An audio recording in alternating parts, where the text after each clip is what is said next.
துறந்தா வணங்காத ஒருத்தனை பார்த்தா எனக்கு தெரியாதா?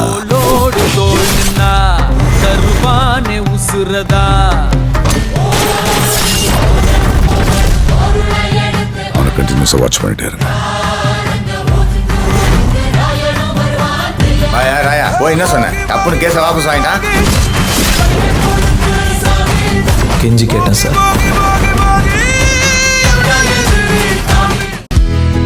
செழியனுக்கு நான் எதிர்பார்த்தது போலவே ஒரு திறமையான நல்ல பொண்ணை பார்த்துட்டேன்.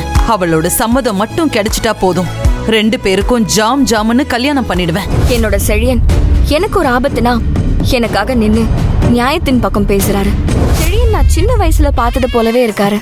அப்போ அவர் மனசுலயும் நான் ஒரு ஓரத்துல இருப்பேனா? அவர் கூட நான் சேர போற நாள் ரொம்ப தூரத்துல இல்ல. புன்னகை பூவே வரும் திங்கள் பகல் 1 மணிக்கு உங்கள் சன் டிவியில்.